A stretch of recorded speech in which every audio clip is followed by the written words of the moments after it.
പ്രഭാതത്തിന്റെ ഈ നിശബ്ദത, വെള്ളത്തിന്മേൽ പടർന്നിരിക്കുന്ന മഞ്ഞ്, ഇതൊരു സ്വപ്നമോ അല്ലെങ്കിൽ യാഥാർത്ഥ്യമോ? കേരളത്തിന്റെ ഹൃദയത്തിൽ ഒളിഞ്ഞിരിക്കുന്ന ഒരു ചെറിയ സ്വർഗം. മൺട്രോ ദ്വീപിലേക്ക് എല്ലാവർക്കും സ്വാഗതം. കൊല്ലം നഗരത്തിൽ നിന്നും കുറച്ചു ദൂരം മാത്രം, പക്ഷേ ഇവിടെ എത്തുമ്പോൾ ഒരു വേറിട്ട ലോകത്തേക്ക് കടക്കുന്നത് പോലെ തോന്നും. വഴികൾ ഇവിടെ അവസാനിക്കുന്നു, വള്ളങ്ങൾ തുടങ്ങുന്നു. അഷ്ടമുടിക്കായലും കല്ലട നദിയും ചേർന്ന് 8 ചെറിയ ദ്വീപുകൾ രൂപപ്പെടുത്തിയ അത്ഭുതം, അതാണ് മൺട്രോ ദ്വീപ്. വെള്ളവും നിലവും ഒരുമിച്ച് ജീവിക്കുന്ന ഒരു അപൂർവ ഭൂമിശാസ്ത്ര സൗന്ദര്യം. ഇവിടെ ജീവിതം തിരക്കേറിയതല്ല, ഇവിടെ സമയം ഓടുന്നില്ല, ഒഴുകുന്നു. മത്സ്യബന്ധനം, കയർ നിർമ്മാണം, ചെറുകൃഷി, ഇവിടുത്തെ ഓരോ ദിനവും പ്രകൃതിയോട് ചേർന്നതാണ്. ഈ ദ്വീപിന്റെ കഥ ചരിത്രത്തിന്റെ താളുകളിൽ തുടങ്ങുന്നു.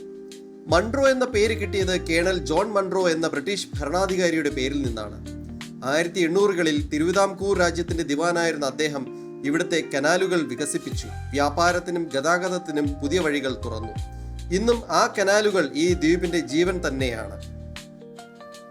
ഈ ചെറു കനാലിലൂടെ ഒരു വള്ളത്തിൽ യാത്ര ചെയ്യുമ്പോൾ ഓരോ നിമിഷവും ഒരു അനുഭവം തന്നെയാണ്. തെങ്ങിൻ മരങ്ങൾ വെള്ളത്തിലേക്ക് ചായുന്നു, കാറ്റ് മുഖത്തെ സ്പർശിക്കുന്നു, പ്രകൃതി നമ്മോട് സംസാരിക്കുന്നത് പോലെ തോന്നും. ചെറിയ കാര്യങ്ങൾ പോലും ഇവിടെ വലിയ അനുഭവങ്ങളാണ്. വെള്ളത്തിലെ തിരമാലകൾ, കാറ്റിൽ നൃത്തം ചെയ്യുന്ന ഇലകൾ, ഒരു നിമിഷം പോലും നിസ്സാരമല്ല. സൂര്യാസ്തമയം ഇവിടെ ഒരു കാഴ്ച മാത്രമല്ല, ഒരു അനുഭവമാണ്. സ്വർണ്ണ നിറം പകരുന്ന വെള്ളം, നിശബ്ദതയുടെ സംഗീതം. ഈ നിമിഷം സമയം പോലും നിൽക്കുന്നത് പോലെ തോന്നും. ജീവിതം എത്ര വേഗത്തിൽ പോകുന്നു എന്ന് നമ്മൾ പലപ്പോഴും മറക്കുന്നു.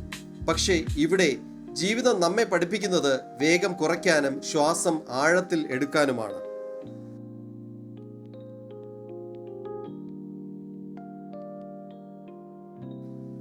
മൺട്രോ ദ്വീപ് ഇതൊരു യാത്രയല്ല, ഇതൊരു അനുഭവമാണ്.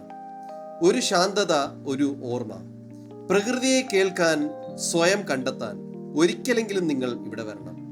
മൺട്രോ ദ്വീപ് നിങ്ങളെ കാത്തിരിക്കുന്നു.